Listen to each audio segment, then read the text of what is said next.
Hello guys, ఈ vlog special ఏంటంటే నా బర్త్డే అనమాట. సో ఆనవాయితీగా బిఫోర్ డే మా అక్కతో మెహందీ పెట్టించేసుకున్నా.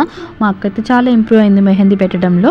ఇంకా నేను నెక్స్ట్ డే మార్నింగ్కి రెడీ అయిపోయి టెంపుల్కి అయితే స్టార్ట్ అయిపోయాను. వీడు వచ్చేసి నా తమ్ముడు మిల్కీ, ఇంకొకడు ఉంటాడు బ్రౌనీ, కనిపించట్లా షికార్కి వెళ్ళాడేమో. అప్పటికి 9 అయిపోవడం వల్ల గుడి ఎక్కడ క్లోజ్ చేస్తారని మేము ఫాస్ట్గా వెళ్ళిపోయాము. ఎప్పటి నుంచో సోమవారికి మాల ఇవ్వాలనుకుంటున్నా కాబట్టి నేను ఆ రోజు కొనేసి ఇచ్చానమాట. బర్త్డే రోజు అలా కుదిరింది. మా ఊర్లో వెంకటేశ్వరం గుడి అయితే చాలా బాగుంటుంది. పక్కనే మా గ్రామ దేవతలు కూడా ఉంటారు. ఆ రోజు సాటర్డే కాకపోవడం వల్ల నాకు దర్శనం కూడా బాగా జరిగింది. గుడి ఖాళీగా ఉంది. ఇంకా కాసేపు మేము అక్కడే కూర్చొని మళ్ళీ ఇంటికి వచ్చేసి ఈసారి ప్రాపర్గా రెడీ అవ్వడం స్టార్ట్ చేశాను. మా అక్క మంచిగా హెయిర్ స్టైల్ వేసింది. ఇంకా మమ్మీ దగ్గర బ్లెస్సింగ్స్ తీసుకొని నేను వర్క్ చేసే ప్లేస్కి వెళ్ళి స్వీట్స్ అవి ఇచ్చేసి వచ్చాను. ఇంకా లంచ్ టైంకి వచ్చేసరికి మా daddy biryani and chicken curry చేశారు. కుమ్మేశారనమాట. మేము కూడా మంచిగా ఎంజాయ్ చేస్తూ తినేసాము. చికెన్ రేట్లు కూడా బాగా పెరిగిపోయినాయి అంట. ఇంకా ఆఫ్టర్నూన్ నాకు కొన్ని మెహందీ ఆర్డర్స్ ఉండడం వల్ల వెళ్ళొచ్చి ఈవినింగ్ కేక్ కట్ చేసి ఇంకా నైట్ మూవీతో అట్లా ఎండ్ చేసాం బర్త్డే.